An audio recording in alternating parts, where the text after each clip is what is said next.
klinik ya gitu.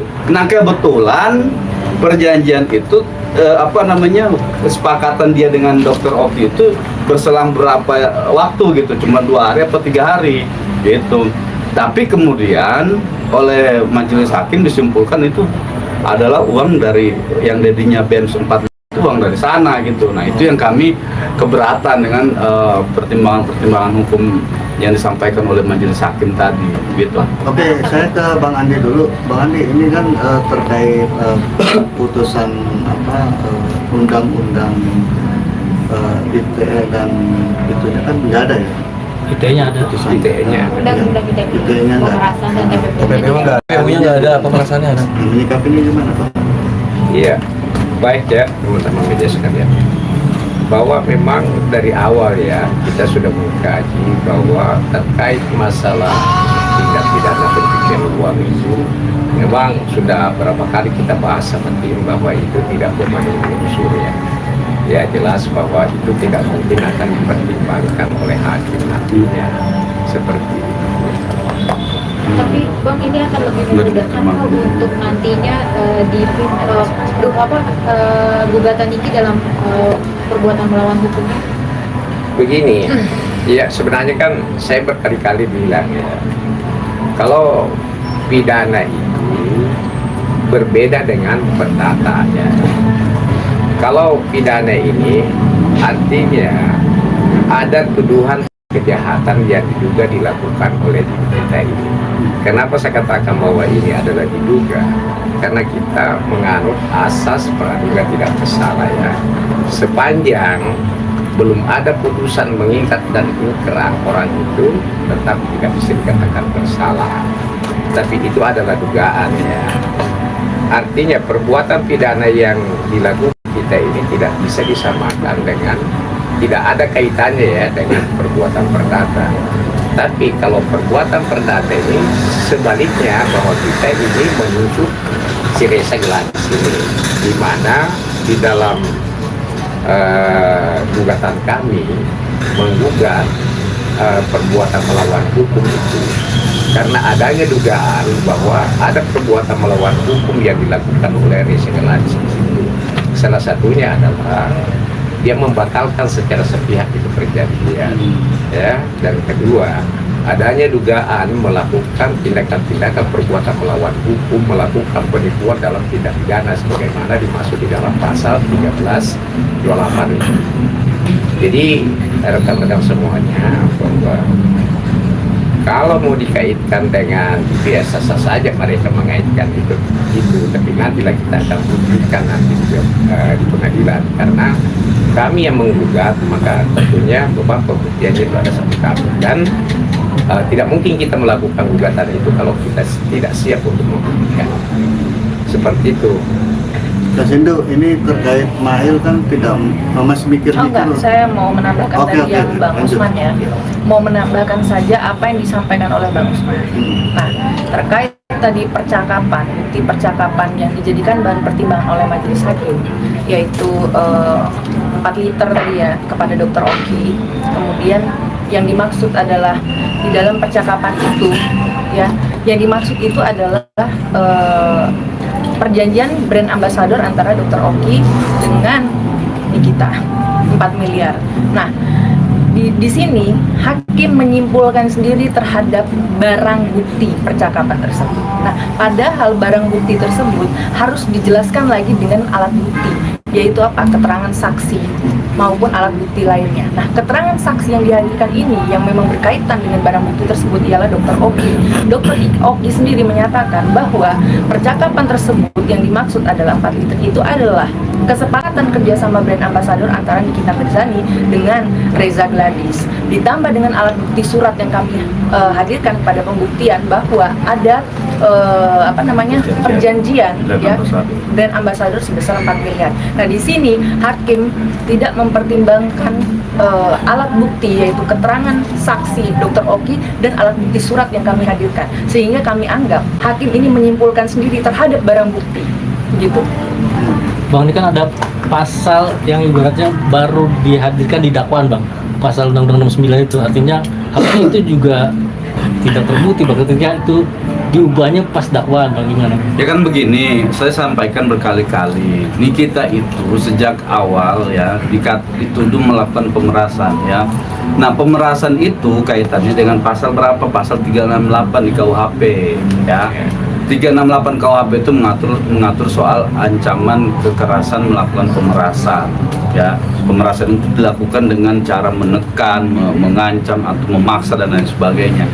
Nah ternyata pada saat proses itu dilimpahkan ke pengadilan ya, maka dirubahlah pasal itu ya, dirubah dengan pasal 369. Lalu jaksa berlindung di balik asas dominus litis kalau nggak salah ingat ya. Nah asas itu kemudian dipakai oleh jaksa untuk merubah surat dakwaannya ya. Berarti kalau dia merubah surat dakwaan sejak awal ya, ini saya tidak bermaksud untuk mundur ya, tapi kita harus berbicara fair soal hukumnya. Karena ya. kondisi itu bang. Ya, hukumnya yang harus kita tegakkan ini ya. Saya mengatakan begini, berarti apa? Nikita ini dengan Maid sejak awal proses penyidikan tidak pernah diperiksa berkenaan dengan pasal 369 ya. Tapi tiba-tiba dihadapkan di persidangan dengan dakwaan pasal 369 gitu. Nah, bagaimana orang mau membela diri sementara di proses penyidikan waktu tingkat kepolisian dia itu ditanya seputar pertanyaannya berputar di pasal 38 gitu ya, berputar di pasal pencemaran nama baik dan lain sebagainya gitu. Nah, ketika itu dilimpahkan ke pengadilan, dirubahlah pasal itu menjadi pasal 369 dijuntokan dengan pasal 27B Undang-Undang ITE. Nah, Undang-Undang ITE ini adalah esensi dari Undang-Undang ITE ini adalah melakukan pengancaman melakukan ancaman dengan cara membuka rahasia gitu. Ini kan udah dibuka sebelumnya. Ya tapi kan udah dibuka sebelumnya. Lalu pertanyaan berikutnya, apa bentuk ancaman yang dilakukan oleh Nikita kepada Reza? Sementara dalam konteks ini faktanya Reza sendiri dengan Nikita tidak pernah berkomunikasi secara langsung.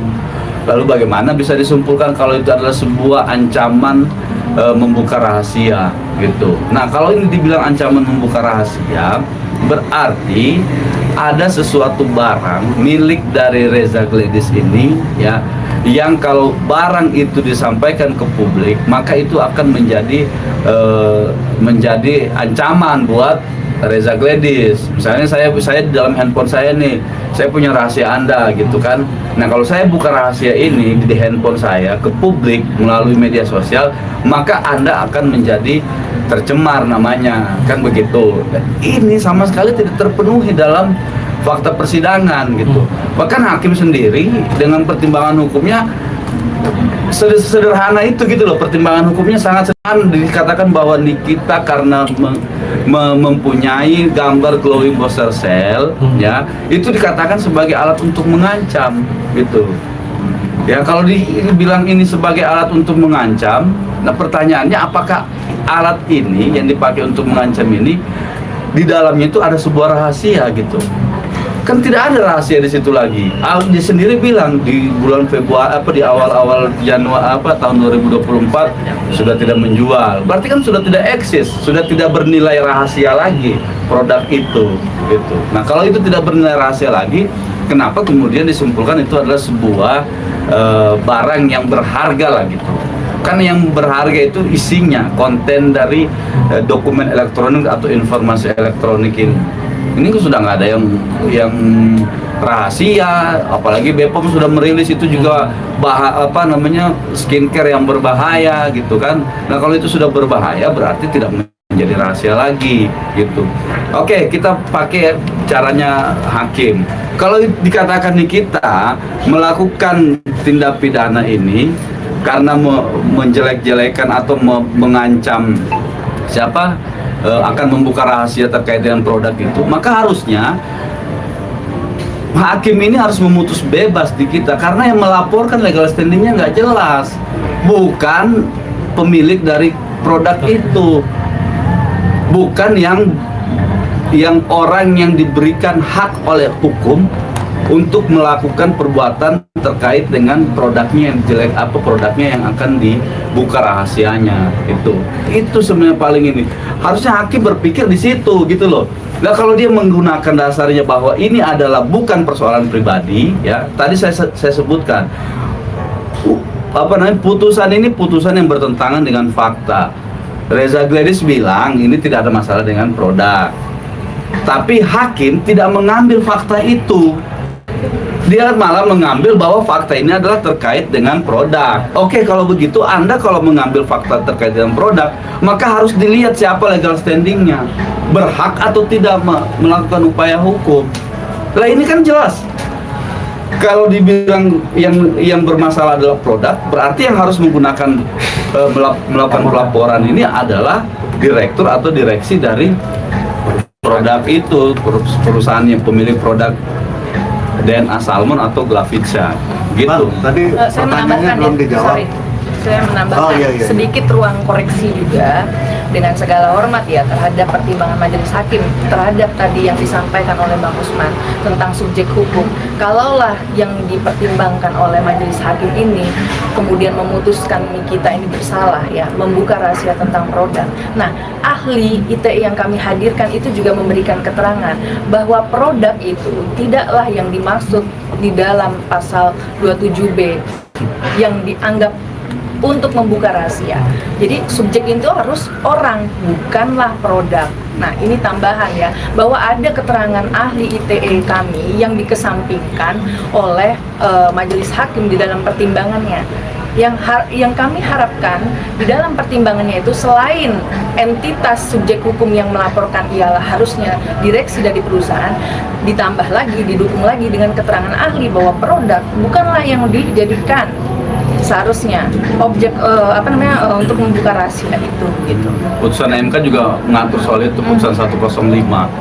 Kalau disebutkan ini karena kaitannya dengan dengan skincare produk segala macam, terus itu hakimnya nggak tahu itu ada putusan Mahkamah Konstitusi yang melarang soal itu.